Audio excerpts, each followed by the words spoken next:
Pakalbėkime apie nestandartinės kalėdinės dovanas, kurios gali būti gerokai efektyvesnės nei tai, ką dovanojate paskutinius metus. Ką pagalvotumėte, jei pasakyčiau, jog už keletą eurų galite suteikti dovaną, kuri džiugins dar daugelį ateinančių metų ir netgi galimai ateinančių jūsų vaikų kartą? Taip pat greitai priminsiu, kad mėnesio pradžioje startavome su nauju projektu Financial Finance. Tikslai dideli ir jie prasideda mažai žingsniukais. Užsukite pasižvalgyti per nuorodą aprašymę, labai būtų gerai gauti kažkiek jūsų feedbacko, ar tai yra geras projektas, ar blogas, ar važiuojam ten, kur reikėtų važiuoti. Gerai, ko gero jau supratote iš video pavadinimo, kad šios dienos video metu aptarsime kažką susijusio su finansais. Gal ne veltui finansų edukacijos kanalas. Aptarkime mano mėgstamą dovaną, kuri tiesiog nesustoja dovanoti. Dividendai. Dauguma jūsų jau ko gero puikiai pažįstate, kas tai yra. O jeigu su dividendais neteko susidurti, tai trumpai tariant, dividendai yra kompanijos pelno dalis, išmokama kiekvienam tos kompanijos vertybinių popierių savininkui. Paprasčiausiai, jei kompanija uždirba pelno ir jūs esate jos akcininkai, reiškia turite akcijų, galite gauti dividendus nepriklausomai nuo akcijos kainos. Taip, žinoma, jau girdžiu jūs kitoje ekrano pusėje šaukiant, kaip akcijos gali būti dovana, ko gero nėra nuobodesnės dovanos. Ko gero visi linkime tik geriausio savo vaikams ar artimiesiems. Visi taip pat norime, kad jiems sektųsi ir gyvenime nekiltų finansinių sklandumų ir iššūkių. Šiuo atveju galite jiems padėti su dividendinėm akcijom. Nenoriu, kad suprastumėte klaidingai.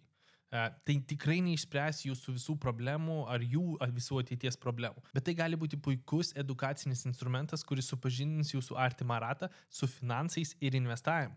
O tai užspręs gan daug problemų. Mano kelionė prasidėjo per Kiyosakio pinigų srauto žaidimą, kuris pagrinde fokusuojasi į nekilnojamą turtą ir nors idėja aiškiai, galima nemažai ginčytis, kiek jis pritaikomas Lietuvoje. Su dividendais paprasčiau. Kaip pavyzdį galime naudoti dividendų karalių Johnson & Johnson, medicinos gigantą iš Amerikos. Ši kompanija vadinama karaliumi, nes didžiuojasi jau daugiau nei 107 metais pastoviais mokamais dividendais ir taipogi 60 metų iš eilės jų augimu. Ši kompanija išmoka dividendus 4 kartus per metus ir video kūrimo metu dividendų išmokama grąža siekia apie 3,1%. Skaičių atžvilgių per paskutinius 12 mėnesių išmokėtų dividendų suma siekia 11,86 milijardo JAV dolerių ir tuo pačiu padidėjo 5,3% lyginant su praeitais metais. Sakykime, kad jūs sudomino ir sakote, noriu išbandyti, noriu parodyti kitiems ir manau verta. Standartiškai viskas prasideda nuo jūsų. Jei jau investuojate, veiksmai gan lengvi. Pilnamečiams artimiesiems tiesiog parodykite, kaip tai veikia, kantriai paaiškinkite ir padrąsinkite žengti pirmus žingsnius. Tai neprivalo būti Johnson & Johnson akcija, ją naudojau kaip pavyzdį, bet tiesiog norėjau užvesti ant kelio ir parodyti vieną iš stipresnių pasirinkimų. Sakykime, norite perėti praktinius žingsnius su savo artimaisiais? Šįkart noriu parodyti, kaip lengva apsipirkinėti to paties G&G.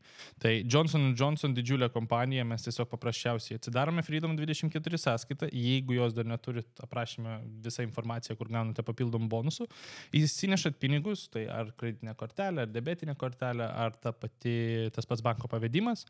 Paprasčiausiai einate į prekybą, einate į žymeklį ir vedate JNJ. Johnson & Johnson. Matome Amerikos biržoje, kompanija, šiuo metu viena kaina yra 151. Tai paprasčiausiai galiu rinktis arba dabartinę rinkos kainą, arba tam tikrą kainą, kurią aš pats nustatau. Tai jeigu aš pasilieku rinkos kainą ir pasirinku, sakykime, 2 vienetus, kaip pavyzdys. Tai mano sandoris kažkur kainuos apie $300, pavedimo nustatymuose įsitikinu, kad nėra stopų, maržų ir kol bus atšaukta pasirinktas, uždarau nustatymus, pateikti pirkimo užklausą, patvirtinti pirkimą. Viskas, tai taip paprasta.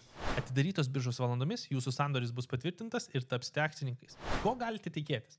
Analitikai nusiteikia gan pozityviai, bet jei fokusuojatės į dividendus, reikėtų atkreipti dėmesį į kelis pagrindinius rodiklius.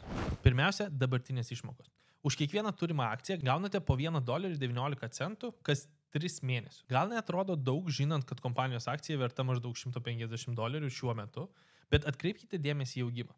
Sakykime, nusipirkote akciją prieš 10 metų už $71,5 ir investavus $1,000, kas yra 14 vienetų akcijų, gaudavot po $1,97 už akciją per metus arba po 49 centus kas 3 mėnesius. Akcentuojant, kad tuo metu jūsų dividendai nuo jūsų perkamos sumos, procentinė išraiška arba dividendinis pajamingumas buvo 2,69%.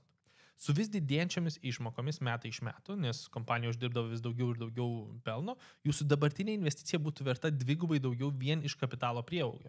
Kaina pakilo nuo 71 iki 150, bet tuo pačiu dividendai išaugo iki $4,76 per metus. Reiškia, nuo jūsų pradinės investicijos jūs šiais metais būtumėte uždirbę 6,65%. Ir čia tik pirmie 10 metų. Paimkime tą pačią situaciją per 20 metų. Tai reiškia, grįžkim nuo dabartinių metų 20 metų atgal. Ir jūsų $1,000 būtų vertas $4,500, bei jūsų dividendų išmoka nuo pradinio kapitalo siektų apie 15% ir toliau didėtų kiekvienais metais. Tai reiškia, prieš 20 metų investavau 1000, aš gaunu tą 150 vien iš dividendų, net neskaičiuojant prieaugio, kiekvienais metais ir tai dar ir didėja. Čia tikroji dividendų magija. Sakykime, norite perduoti šią žinias jaunesniai kartai, kuri dar negali savarankiškai investuoti. Manau, vienas iš pasirinkimų būtų atsidaryti atskirą vertybinių popierių sąskaitą edukaciniams tikslams. Turiu galvoje lyginamai mažas sumas, kurias aptartumėte ir parodytumėte, kaip per laiką jos gali tapti didesnėmis. Žinoma, viskas prasideda nuo jūsų, tad jei neinvestuojate patys, tikėtis, kad tai darys kiti, yra naivu. Bet jei pradėjote patys, padėkite aplinkai žengti pirmus žingsnius.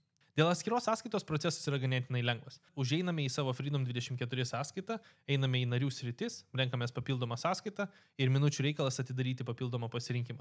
Aš pats naudoju kelias skirtingas sąskaitas skirtingiems tikslams. Kaip pavyzdys, praktinis eksperimentas, kuriame galite rasti 3 skirtingus portfelius, kur investuojam po €100 į skirtingus pasirinkimus. Prisegu, čia jei sudomins. Pradėjome prieš daugiau nei metus ir pradžioje sudėjau po €1000 į kiekvieną portfelį ir šiuo metu kiekvieną mėnesį investuoju po papildomą €100 į kiekvieną portfelį.